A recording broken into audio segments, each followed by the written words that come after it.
예, 노무사님, 일단 이렇게 먼 곳까지 방문해 주셔서 너무 감사드립니다. 노무사님, 수호천사라는 블로그를 운영하고 계시죠? 예, 그렇습니다. 예, 최근에 정말 수호천사가 필요한 사람들이 엄청 많아지고 있습니다. 요즘에 구조조정이라든가, 예. 혹은 뭐, 기업의 어떤 경영적 문제로 구조조정이 아니라 기업 자체가 이렇게 문을 닫는 경우도 많고 예. 굉장히 어려운 근로 상황이 시작이 됐습니다. 그래서 그거에 대해서 지금 현 시국은 어떻게 보고 계시는지요?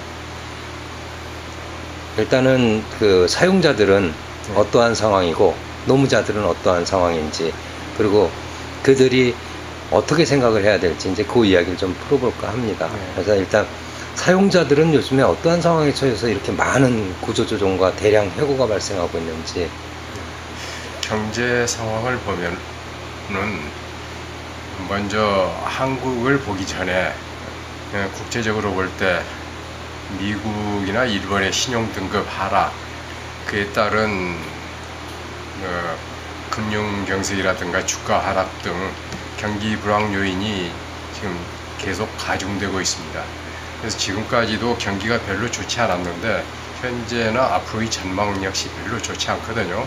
이런 상황에서 우리나라만 잘 될 수는 없는 겁니다. 왜냐하면 우리나라는 경제 구조 자체가 수출 주도형이기 때문에 외국의 경제, 즉 우리나라의 상품을 수입하는 나라의 경제 상황이 안 좋아지면은 우리는 자동적으로 나빠질 수밖에 없는 구조에 있는 것입니다. 그래서 내수를 진작시켜야 한다는 얘기는 외국의 경제 상황에 흔들리지 않게 하기 위해서는 내수가 진작되어서 모든 산업 구조가 수출 주도형도, 수출도 중요하지만은 내수를 튼튼히 함으로 인해서 외국의 경제 상황에 흔들리지 않고 경제가 꾸준히 발전할 수가 있게 되는 것입니다. 그래서 지금 외국 때문에 우리나라가 더 나빠지는 상황이 있어가지고 앞으로도 경제 상황은 굉장히 어려울 것 같고, 그에 따라서 근로자들 역시 비정규직이 많아지고 또 정규직은 비정규직으로 내려가고 취업하기도 힘들고 청년 실업 또 노인 실업, 그래서 실업 대책이 상당히 심각한 문제가 아닌가 생각됩니다. 예. 예. 어제 오늘 희망버스라는 것이 서울에 도착을 했습니다. 한진중공업의 구조조정과 그에 따른 해고자 문제, 이것이 이슈가 돼서 우리 사회에 이제 어두운 그늘로서 존재를 하게 됐는데, 한진중공업 자체가 이제 뭐 외국으로 회사를 이전하는 문제와 또 구조조정, 이 상황은 저희가 지금 어떻게 보아야 할지요? 그 전에 쌍용자동차 평택 공장에서 구조조정과 정리해고 문제로 해서 극렬한 노사 충돌이 있었습니다. 노동쟁의가 있었고, 그래서 이제 그때 우리가 경험한 것이 구조조정은 그로 인해서 근로자들이 14명 정도 자살을 하는 등 심각한 문제가 야기됐거든요. 그래서 이 구조조정이 쌍용자동차의 경우에 성공적이지 못했고 실패했다고 볼 수가 있습니다. 근로자들은 정의 행위 과정에서 진압하는 과정에서 동영상 같은 거 인터넷에 유포된 걸 보면은 경찰 특공대가 진입해 가지고서 분합발로 진문개고 또는 방패로 찍고 몽둥이로 후려 갈기고 샤파이프 휘두르고, 그런 것들이 동영상으로 퍼져서 인터넷에 퍼져 있는 걸 볼 때 쌍용자동차의 노동자뿐만 아니라 다른 회사의 노동자들 역시 그 모습을 보면서 우리도 구조조정 당하면은 저런 모습이 되지 않겠나 라고 심각한 상황에 처할 수가 있게 됩니다. 그래서 앞으로 쌍용자동차에서 그렇게 경찰이 강경 진압을 하는 모습을 보여줌으로 인해서 한진중공업에도 역시 그러한 영향이 미친다는 얘기입니다. 이번에 조남호 회장님께서 국회에서 출석하셔가지고 거기에서 몇 명의 근로자가 자살했다는 것을 자기는 모른다, 그런 보고를 받은 적이 없다라고 말씀을 하셨습니다. 물론 국회까지 나오셔가지고 회장님이 거짓말을 하셨다고 하면은 그건 좀 서로 대화가 예. 부드럽지 않으니까 뭐 보고 못 받으셨다고 뭐 믿어드리겠습니다. 그러나 거기서 분명히 몇 사람이 자살을 했거든요. 그리고 지금도 김진수 씨가 타워크레인에 올라가서 지금 240일입니까? 그 정도 지금 버티고 있는데 그 상황에서 국회에 출석해서도 해결이 안 되고 무한 대립으로 간다고 볼 때 여기에서 정부가 적극적으로 개입을 해가지고 대화를 좀 성립을 시켜가지고 노사가 성의 있게 대화를 통해서 문제를 해결하는 이 시범 케이스를 만들어 나가야지 쌍용 자동차에 이어서 한진중공업에서 마저 불행한 일이 벌어진다고 하면은 앞으로 한국에서 구조조정은 매우 힘들어지지 않겠나, 매우 비극적인 스토리로 전개되지 않을까 우려되는 상황입니다. 예, 지금 말씀하신 것처럼 근로자들한테는 비극적이고 또 CEO한테는 굉장히 어려운 경제 현실, 예. 이렇게 두 개가 동시에 존재하는 게 대한민국 현실이라고 흔히 어떤 분들은 진단을 하시는데 예. 과연 그럼 이 시점에서 대한민국이 그 갈등을 끝없이 반복해야 되느냐, 예. 아니면 이러한 해법을 가지고 할 수 있지 않느냐. 예. 뭐 예를 들어서 뭐 흔히 요즘 얘기하는 CEO의 어떠한 도덕적 경영, 예. 이러한 이야기도 하고, 예. 그 다음에 뭐 근로자들은 옛날에 이제 뭐 이렇게 고통에 대한 그러한 그 감내에 대한 문제도 이야기가 있었고, 예. 그런데 과연 지금 현재 해법은 어떤 것이 있을 수 있는가? 예. 거기에 앞서서 구조조정과 정리해고 이 개념에 대해서 말씀을 드리고 그 예. 해법에 대해서 말씀을 드리도록 하겠습니다. 예. 구조조정이라고 하면은 흔히 정리해고나 해고라고 알고 계시는 분들이 있는데, 구조조정은 회사를 살리기 위해서 조직을 개편한다, 조직 개편이라든가 자선을 매각한다든가 근로자들로부터 희망퇴직자를 모집해서 희망퇴직을 실시하거나 조업을 단축시킨다. 그러니까 정말 하자면 근로시간을 좀 단축시킨다든가 일자리 나누기, 잡쉐어링이라고 하죠. 또는 휴가, 휴직 이런 것들을 시행해서 모든 방법을 통해서 회사를 살리려고 하는 노력, 이것을 구조조정이라고 볼 수가 있습니다. 정리해고는 구조조정의 마지막 최후의 단계입니다. 다른 방법을 다 써봤지만 안 된다. 그래서 이제는 근로자 수를 줄이는 것 외에는 대책이 없다라는 얘기입니다. 그래서 이제 희망퇴직자를 모집해서도 안 되니까 회사에서 일정한 기준을 세워가지고 이 기준에 해당하는 사람들을 전부 일률적으로 내보내겠다라는 것이 정리해고입니다. 정말하자면 경영자가 경영을 실패했는데 경영자가 책임을 지는 것이 아니고 그 책임을 근로자에게 전가시키는 것이라는 얘기입니다. 경영자의 잘못을 근로자에게 전가시키는 것이기 때문에 경영자로서는 양심적으로 가책을 느껴야 될 것이고, 첫째, 자기의 잘못을 인정해야 될 것이고 고통을 분담해야 되는 것이지, 근로자에게만 일방적으로 짐을 지우고 사용자는 뭐 자기 하고 싶은 일 다 하고 배당 받을 것 다 받고 뭐 호텔 가서 고급 음식 드시고 골프 치고 하실 거 다 하고 그러면은 그건 정리해고에 대해서 근로자들이 저항을 하지 순순히 물러날 수가 없게 된다는 얘기입니다. 그래서 기업의 사회적 책임도 중요하고, 뭐 정말 말하자면 Corporate Social Responsibility 해가지고 CSR이라고 하는데, 요즘은 ISO 26000이 시행이 되었죠. 그래서 국제적으로 사회적 책임이 강조되고 있습니다. 물론 경영자 단체에서는 ISO 26000은 사회적 책임이지 경영자의 사회적 책임은 아니다, 기업의 사회적 책임은 아니다, 뭐 이렇게 강변하고 있습니다. 그것도 일리가 있는 말씀이니까 그건 뭐 인정해드리죠. 주장을 하는 거는 인정을 해드려야 대화가 되지, 그게 아닙니다 하면 서로 싸움밖에 안 됩니다. 그래서 사회적 책임이다. 그러니까 노동조합도 책임이 있는 것이고 경영자도 책임이 있다. 그런데 ISO 26000에서는 노동 탄압을 하거나 비리를 저지르거나 뭐 비자금을 조성해 가지고 뭐 정권과 유착을 하고 밀실 경영을 하고 이런 것들을 하지 말자라고 했습니다. 그래서 만약에 그러한 경영을 하다가 언론에 노출이 되거나 알게 되면은 그 기업에 대해서는 수입하는 나라에서 그 기업의 상품은 수입에 제한을 하겠다 라고 서로 약속을 한 거예요. 이게 ISO 26000이.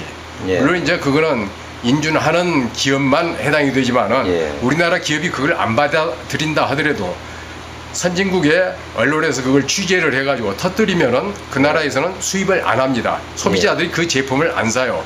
그래서 망한 것이 나이키라든가 뭐 그렇죠. 예. 이런 것들 있죠.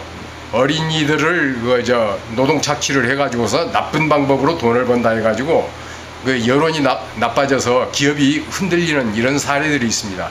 그래서 우리나라의 사용자들도 그런 그 기업의 사회적 책임 여기에 대해서 자각을 하고 노동자를 좀 사랑하는 마음으로 종업원으로 있을 때는 한 가족이다. 우리는 한 배를 탔다. 라고 좋은 말씀 다 하셔요. 근데 내보낼 때는 냉정하게 내보낸다는 얘기입니다. 거기에 대해서 근로자들은 굉장히 배신감을 느끼고 반발을 하게 된다는 얘기입니다. 그래서 근로자들이 사용자에게 상처를 받지 않고 배신감을 느끼지 않고 웃으면서 회사를 떠날 수 있도록 만들어주는 방법, 이것을 찾아야 되지 않을까 싶습니다. 예, 참 원론적으로 아름다운 이야기고 뭐 선진 국가들에선 그 도덕 경영에 대해서 이미 오래전부터 그러한 얘기들이 나왔었는데 그것을 적용한다면 좀 더 구체적으로 예. 어떠한 방법으로 적용하는 신뢰들이 있었을까요? 사례를 보면은 일본의 경우는 기업이 경영을 하다가 망했어요. 망하면 이제 우리나라처럼 이제 구조조정 정리해고를 하는데 사장님들이 종업원들을 몇 명 잘라낸다. 뭐 그렇게 해서 일도 양단 칼로 그냥 사용시키듯이 냉정하게 내보내는 것이 아니고 관계 회사에 그 산업계에 있는 관계 회사 사장님들을 전부 자기 회사로 초청을 합니다.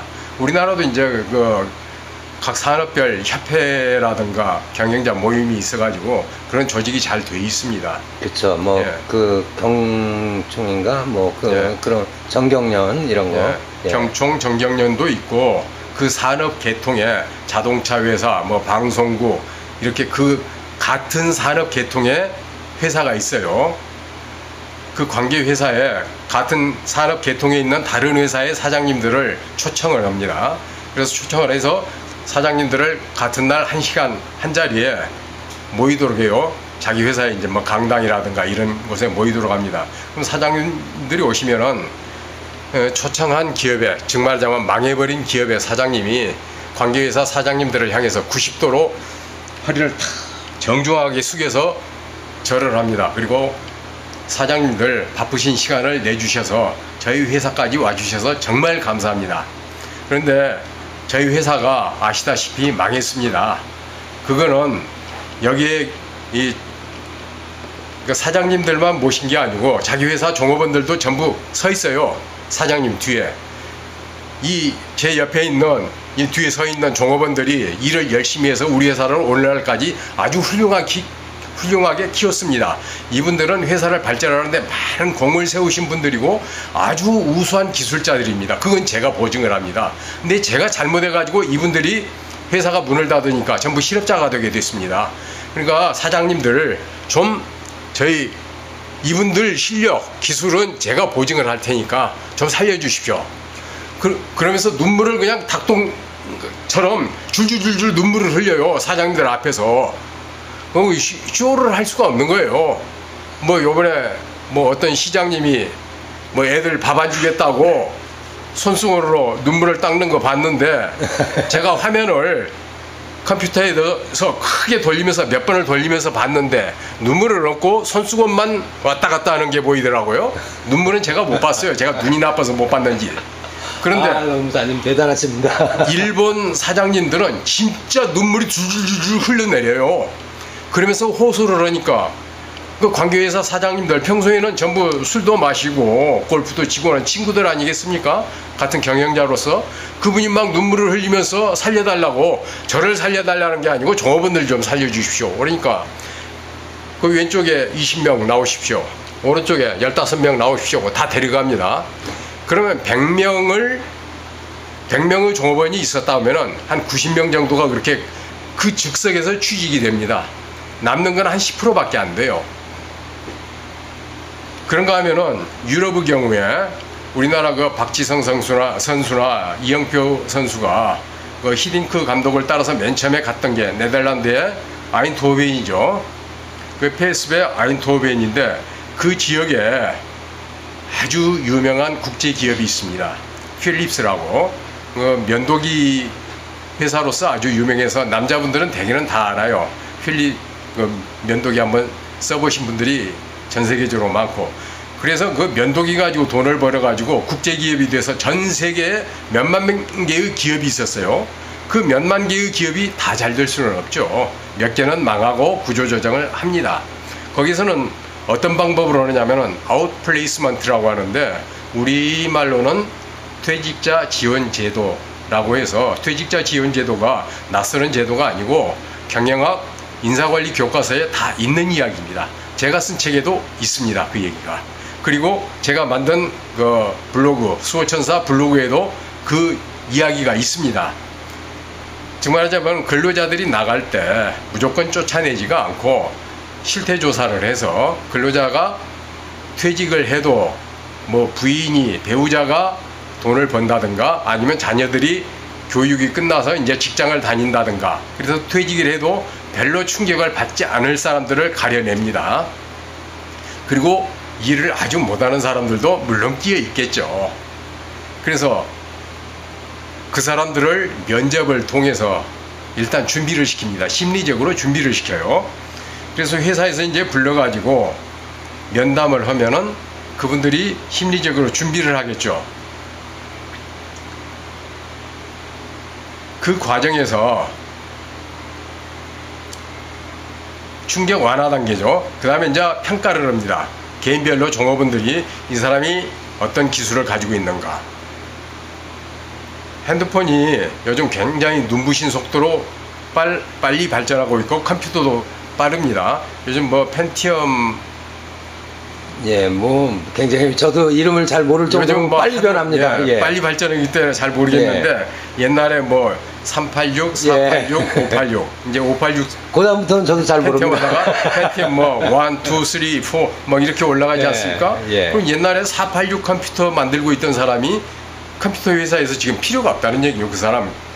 예. 그래서 내보내야 되는데 이 사람이 머리가 좋아가지고 이제 펜티엄 4, 5의 신 기술을 가르쳐 주면은 능히 할 수 있는 사람이다. 그럼 회사에서 교육을 시켜요, 그 사람을. 예. 그래서 업그레이드를 시켜가지고 씁니다.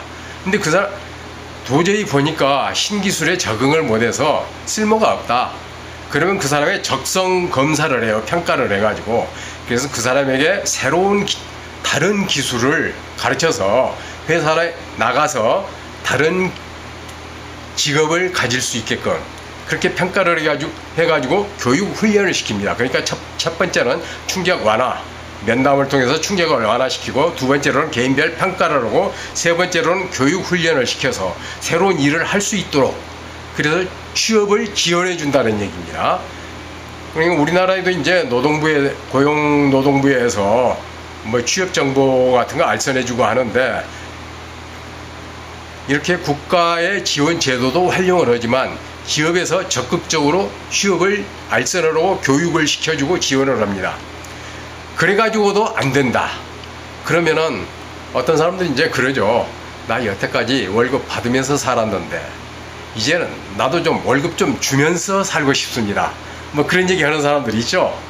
그런 사람들을 월급 줄 수 있게 해줘요. 창업, 예. 창업 정보, 창업에 대한 지원, 융자 알선, 아니면 회사에서 자금을 대준다든가, 아니면 은행이라든가 이런 데 연결을 시켜서 융자 받는 방법을 지원해주고 알선하든가, 그렇게 해서 추가 지원을 해서 대부분의 사람이 취업을 할 수 있게 합니다. 그래도 이제 한 10% 정도는 못하는 사람들이 있어요. 왜 10% 정도는 남느냐면, 일본이나 유럽이나 다 남느냐면은, 나 이제 이러기 싫어. 좀 이제 좀 편하게 살고 싶어. 난 놀 거야. 이러는 사람들이 한 10%는 나온다는 얘기입니다. 그렇지만은 90%는 유럽이나 미국, 유럽이나 일본은 90%는 다 취업이 된다는 얘기입니다. 그러니까 이분들이 반항을 안 해요, 회사에 대해서.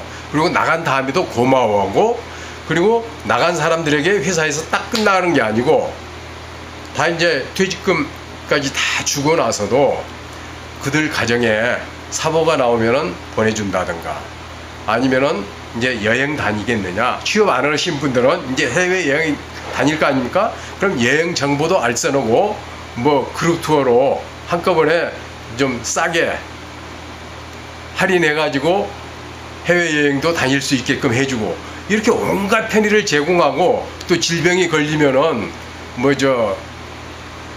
건강보험 회사에서 지원해 가지고 치료도 받을 수 있게끔 해주고, 이러한 프로그램에 의해서 지원을 해주니까 회사에 대해서 반감을 갖지 않고 고마워한다는 얘기입니다.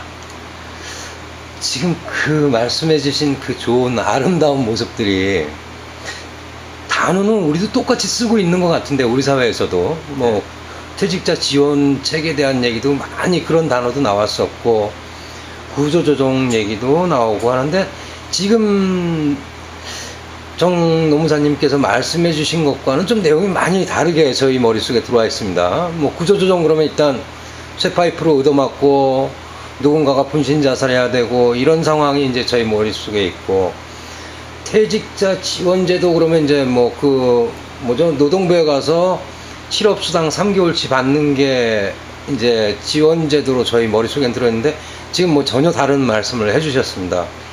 왜 우리나라에서는 그것이 다른 용어가 돼서 이렇게 들어왔는지 잘 이해가 안 가는데, 그러한 것들이 법제화되는 거는 왜 이렇게 어려운 문제가 되죠? 아직 법제화까지는 생각을 못하고 있을 겁니다. 그 전에 해고가 이제 정당한 이유 없이 해고할 수 없다는 규정은 있었는데, 그게 이제 조금 완화가 됐습니다. 전에는 해고를 시키면은 처벌을 받았어요, 사용자가. 그런데 그것 때문에 함부로 해고를 못 시킨다 해서 이제 처벌을 못 하게끔 법을 개정했습니다. 그러면서 정리해고 제도가 도입이 됐습니다. 과거에는 정리해고는 법원의 판례에 의해서만 존재했는데, 그거를 법제화를 시켜서 근로자들을 좀 보호를 시켜야겠다 했는데, 오히려 역효과를 내 가지고 그게 법제화 되다 보니까 무조건 이제 구조조정 정리해고를 들이민다는 얘기입니다. 그런데 내보내는 과정에서 쌍용자동차나 한진중공업처럼 강제적으로 내보내기 때문에 근로자들이 반발을 하고 분신자살을 하고 타워크레인에 올라가서 농성을 하고 장기 파업을 하고, 그러다 보면 회사의 이미지도 나빠지고 근로자들도 피곤하고, 그리고 가정 파괴 일어나고 노숙자로 집에 쫓겨나고. 오늘도 어제 희망버스 전국에서 올라왔는데, 그 부산에서 한진중공업 근로자들 오신 거 보니까 젖먹이 애들 안고서 그 부인들을 올라왔는데, 진짜 눈물겨워서 볼 수가 없습니다. 우리 애가 만약에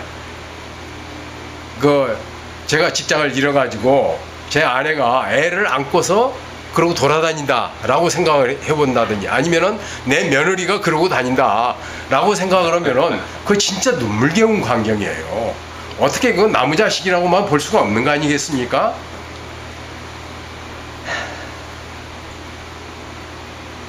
많이 마음 아픕니다. 많이.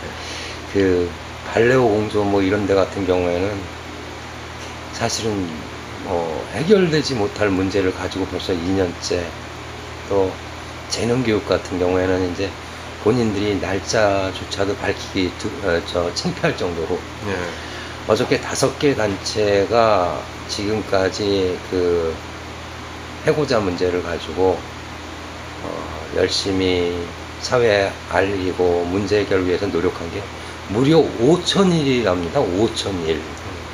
그러면 몇 년입니까? 14, 15년에 해당하는. 끔찍합니다. 끔찍. 예, 그럼 한 사업장 최소한 3, 4년을 그러고 있다는 겁니다. 지금. 많이 마음 아픈데, 아까 말씀하셨던 그 해법들이 예, 법제화. 예, 이 사회에 적용되려면 예.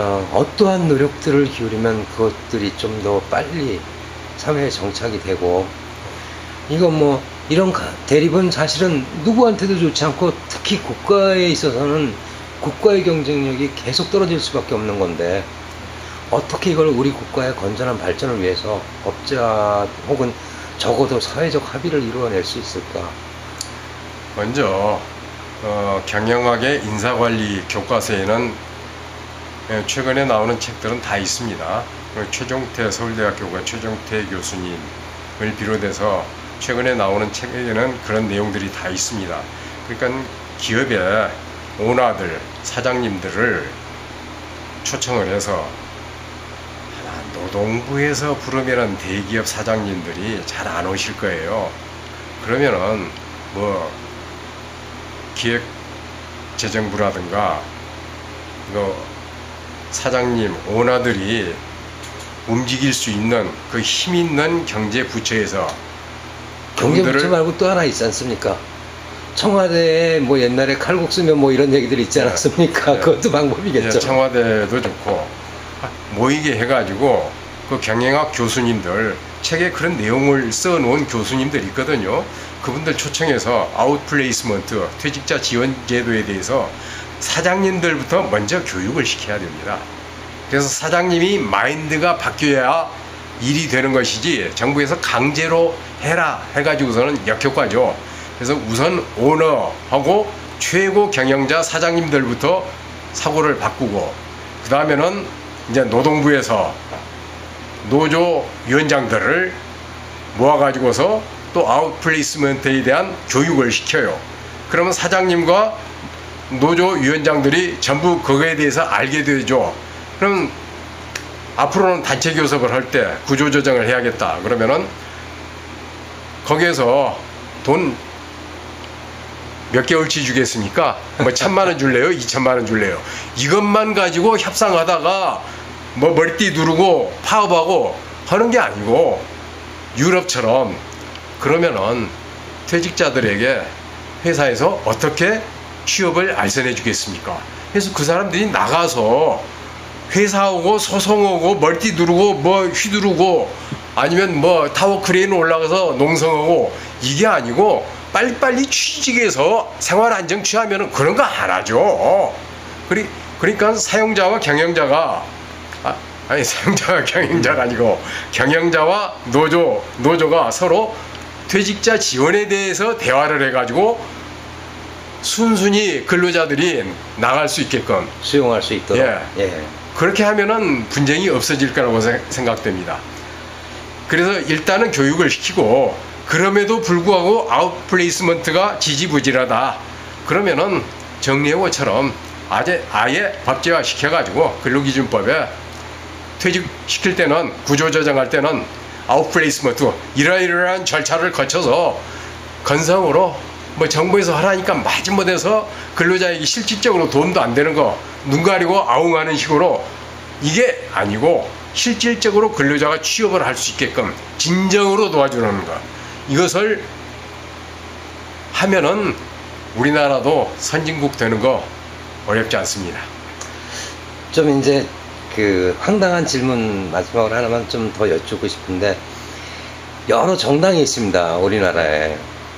과연 어떤 정당의 그 정책들이 이 사회의 그 건강성을 담보할지 참 어려운 생각을 하게 됩니다. 뭐 한나라당 같은 경우에는 뭐 경제 발전이 안 되면 나라가 망한다. 뭐 민주당 같은 경우에는 뭐 이것과 저것을 좀 섞어서 얘기를 하고, 민주노동당은 이제 근로자 위주로 근로자들이 더 열심히 일할 수 있는 환경을 조성해 달라, 이런 요청들을 하고 있죠. 그 노무사님 보시기에 지금 각 당이 좀 요런 것들이 잘한다, 그런 말씀을 좀 하나씩 좀 꺼내주시면 어떨까 싶습니다. 처음 뭐 일단은 지금 당장 여당이니까 한나라당이 하고 있는 그 노무 관련 정책 중에서 뭐 쉽지는 않겠지만 요거는 그래도 다른 사람들이 좀 고려해 볼 만하다 하는 게 있을까요? 그래서 저는 정치는 잘 모르고 예. 별 관심도 없습니다. 근데 한나라당, 뭐 저도 한나라당 많이 비판을 합니다만은 최근에 하나 잘한 건 있어요. 노동부가 잘한 건지 한나라당이 잘한 건지는 모르겠습니다만은 퇴직연금제를 강제로 시행하겠다. 이거는 사실은 그 근로자들이 최근에 퇴직금 중간정산을 많이 신청을 합니다. 그런데 퇴직금 중간정산을 누가 만든 거냐? 경총에서 만든 거예요. 그거 왜 만들었느냐? 예. 한꺼번에 구조조정을 하다 보니까 대기업에서 3,000명, 5,000명씩을 내보내는데 퇴직금이 엄청나게 많다는 얘기예요. 그래서 퇴직금 도산 사태가 일어날 수가 있다. 구조조정을 왜 하느냐, 정리해고를 왜 하느냐, 회사가 어려워서 한다는 얘기예요. 살아남기 위해서. 그런데 퇴직금 주다가 도산하게 생겼다. 그래서 1년에 한 번씩 중간정산을 해가지고 퇴직금 중간정산을 해서 구조조정할 때 부담 없이 내보내자 하는 취지로 만든 거거든요. 그런데 근로자들이 철없이 나 돈 없으니까 퇴직금 중간정산 해달라. 그럼 뭐하러 합니까? 물론 돈이 없으니까 임금도 적고 그러니까 먹돈 필요해서 쓰겠죠. 그럼 늙어서는 어떡하자는 얘기예요. 그거를 모두에게 법제화시키겠다 하는 거거든요. 그건 참 잘하는 것 같습니다. 예. 그런 거는 강제로라도 해야 되는 겁니다. 예. 그 민주당은 사실 뭐 이쪽에도 욕먹고 저쪽에도 욕먹고 하는 정당인데 보면은 뭔가 굉장히 열심히는 하는 것 같은데 사람들한테 좀 잘 안 알려지는 것 같습니다. 민주당에서 하는 그 노무 관련한 그 정책 중에서는 어떤 게 좀 괜찮아 보이시는지요? 민주당은 과거에 민주당은 여당이 엄청나게 잘못해도 지지율이 안 올라갔습니다.